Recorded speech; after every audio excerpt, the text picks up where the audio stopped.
네, 오늘부터 시편을 묵상을 합니다.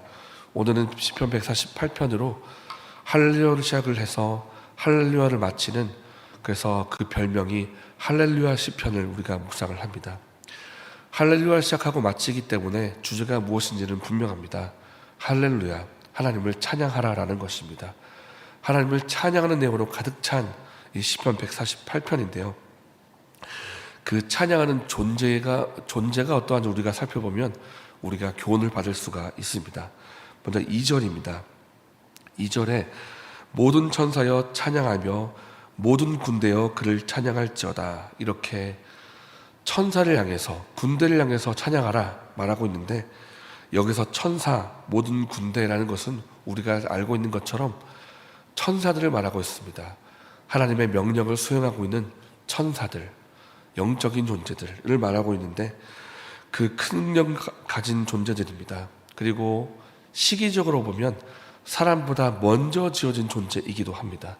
그렇게 힘과 능력이 있고 아주 오랜 세월부터 살아온 이 존재들인데, 이 존재들을 향해서 하나님을 찬양하라, 그렇게 명령을 하고 있는 것입니다.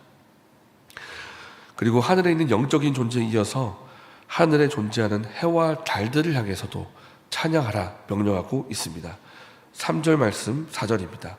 해와 달아 그를 찬양하며 밝은 별들아 다 그를 찬양할지어다.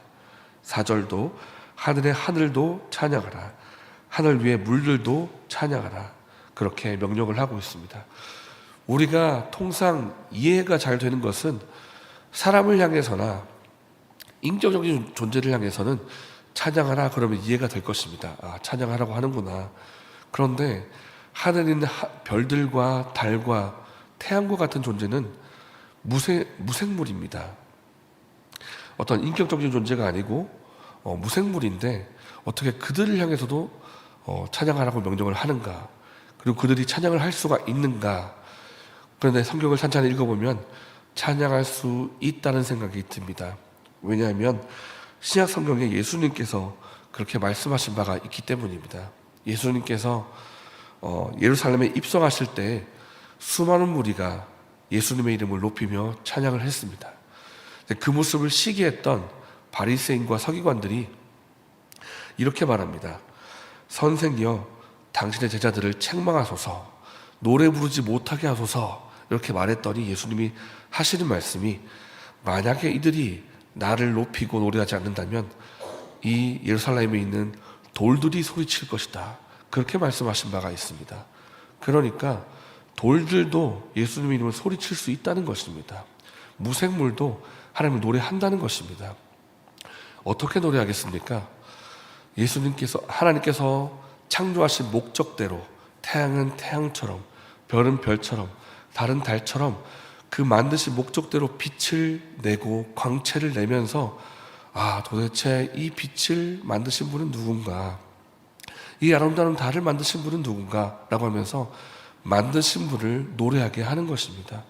그래서 우리가 만들어진 물건, 아주 훌륭한 물건이 그 목적대로 사용되는 것을 보면서 그 만든 사람을 칭찬하게 되는 것처럼, 무생물이지만 그 목적대로 살아갈 때, 그가 그 목적을 다할 때 그 만드신 이인 하나님을 노래하도록 하는 목적이 있다라는 것입니다. 그렇기 때문에 무생물도 노래할 수 있습니다. 그리고 7절입니다. 이제는 무생물만 아니라 어떤 고대에 공포를 주는 존재도 노래하라라고 말하고 있습니다. 용들이 나오고 바다가 나옵니다. 용들아 소리치라, 바다야 노래하라. 여기서 용이라는 존재를 원어로 보면 바다 괴물입니다. 바다 괴물. 고대부터 바다 혹은 바다 괴물하면 공포의 대상이었습니다. 바다는 죽음을 상징했고 굉장히 위협을 상징하는 존재인데, 그 깊은 존재조차 하나님을 찬양하라, 그렇게 말을 하고 있습니다. 아무리 두려워 보는 존재라 할지라도, 아무리 사람에게 위협을 주는 존재라 할지라도 하나님 앞에서는 공포의 대상이 아니고 찬양의 대상이라고 하는 것입니다. 너도 찬양해야 될 존재다, 너도 하나님을 찬양해야만 한다, 그렇게 말하고 있다는 것입니다. 심지어 8절 말씀에 나오는 불과 우박과 눈과 안개도 광풍도 사람을 위협 주고 죄를 가는 그런 존재들도 하나님을 찬양하라, 그렇게 말을 하고 있습니다. 그래서 우리가 보고 있는 시편 148편을 한마디로 말하면 세상에 있는 모든 존재들아 하나님을 찬양하라, 그렇게 말하고 있는 것입니다.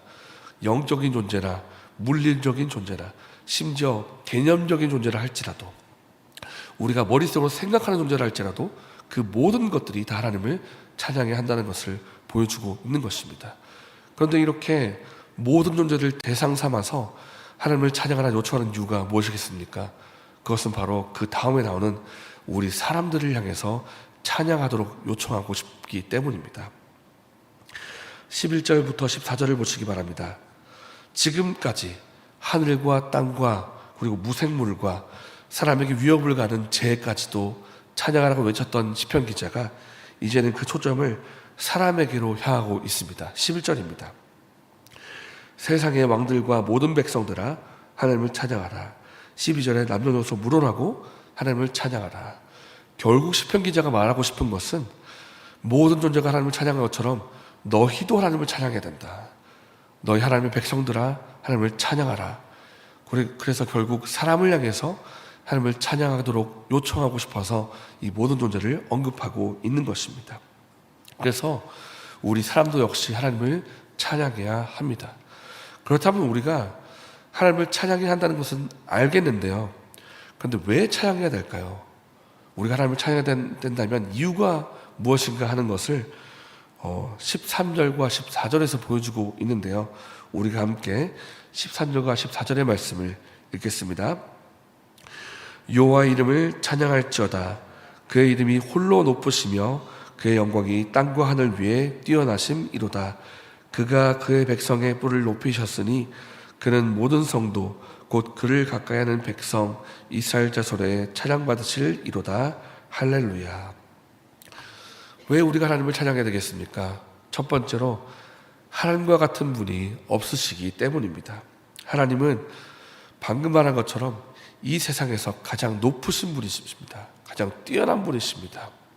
우리가 영광스러운 분을 칭찬하고 높이는 것처럼 가장 영광스럽고 가장 높으신 분을 노래하고 찬양하는 것은 당연하다라는 것입니다.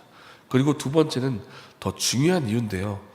하나님이 그렇게 높으신 분이고 전지전능하신 분임에도 불구하고 자기 백성에게 귀를 기울이시고 그 기도를 귀 기울여 들으신다라는 사실입니다.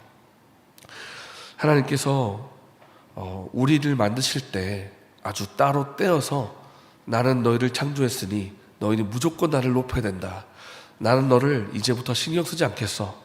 너희 마음대로 알아서 열심히 살면서 나를 항상 높이도록 해라 라고 하면서 그 백성을 전혀 돌보지도 않고 기도에 응답하지도 않고 내팽겨쳐주고 그런 분이 아니십니다.